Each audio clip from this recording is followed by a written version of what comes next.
અહેર સુવર્ણકાર મંડળ વડોદરા દ્વારા test of મહારાષ્ટ્રના નામથી આ ફૂડ ફેસ્ટિવલનું બીજું વર્ષ છે. ગયા વર્ષે જે વડોદરાવાસીઓએ ભવ્ય પ્રતિસાદ આપ્યો એટલે આ વર્ષે અમે વધુ ઉત્સાહ અને વધુ જવાબદારીપૂર્વક આ ફૂડ ફેસ્ટિવલનું આયોજન કરેલ છે. આ ફૂડ ફેસ્ટિવલ માંજલપુર ખાતે સીતાબા ગરબા ગ્રાઉન્ડમાં એનું આયોજન છે. આવતીકાલે શનિવાર તારીખ 10 અને રવિવાર તારીખ 11 સાંજે 5થી લઈને રાત્રે 10 વાગ્યા સુધી આ ફૂડ ફેસ્ટિવલ અહીંયા ચાલુ રહેવાનો છે. આ વખતે વિશેષ શું છે ફૂડ ફેસ્ટિવલ વાનગીઓની સાથે સાથે?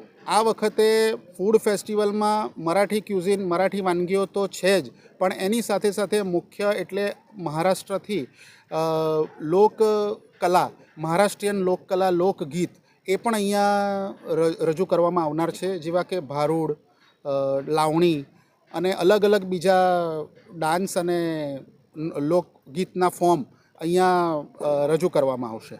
કેટલા દિવસીય આ ફૂડ ફેસ્ટિવલ રહેશે? આ ટોટલ 2 દિવસનું આ ફૂડ ફેસ્ટિવલ છે. 2 દિવસ લોક સંગીત અને લોકનૃત્યના પણ કાર્યક્રમો એની જોડે ચાલવાના છે. આ ફૂડ ફેસ્ટિવલમાં વિશેષ આ વખતે અમે ઝીરો વેસ્ટ આ ફૂડ ફેસ્ટિવલ, આ ઇવેન્ટ થાય એનો પણ અમે બહુ વ્યવસ્થિત પ્રયાસ કર્યો છે.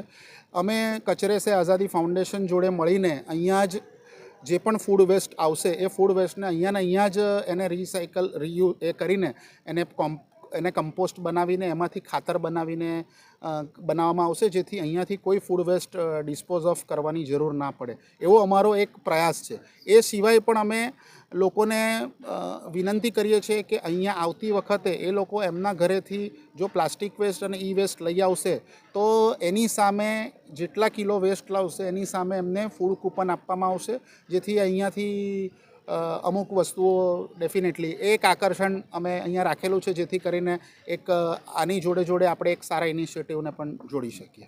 ક્રિકેટ મેચ પણ છે? હા, આપણા અહીંયા ગ્રાઉન્ડમાં આપણે પ્રમોશનની એક્ટિવિટી, આપણા સ્પોન્સરોના પ્રમોશનની એક્ટિવિટી માટે અને લાઈવ ક્રિકેટ મેચ આપણા વડોદરાની ક્રિકેટ પ્રિય જનતા નિહાળી શકે એ માટે 4 ક્રિકેટ માટે 4 સ્ક્રીન્સ, મોટી સ્ક્રીનનું આયોજન કરેલું છે, જેથી હું વડોદરાની જનતાને, ક્રિકેટ પ્રેમી જનતાને કહીશ કે અહીંયા મોટી સ્ક્રીન પર ક્રિકેટ મેચ નિહાળવા પણ ચોક્કસથી અહીંયા આવે અને સાથે સાથે આપણા લોકનૃત્ય, લોકસંગીત, મરાઠી લોકનૃત્ય, લોકસંગીત સાથે સાથે ફૂડનો પણ આનંદ લે.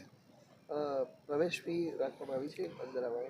હા, આ ફૂડ ફેસ્ટિવલમાં નોમિનલ પ્રવેશ ફી 25 રૂપિયા રાખવામાં આવેલી છે. આ જે ફી છે એ અહીંયા ગેટ ઉપર તો એની ટિકિટ મળશે જ, પણ સાથે સાથે ઓનલાઈન ટિકિટ પણ ઉપલબ્ધ છે.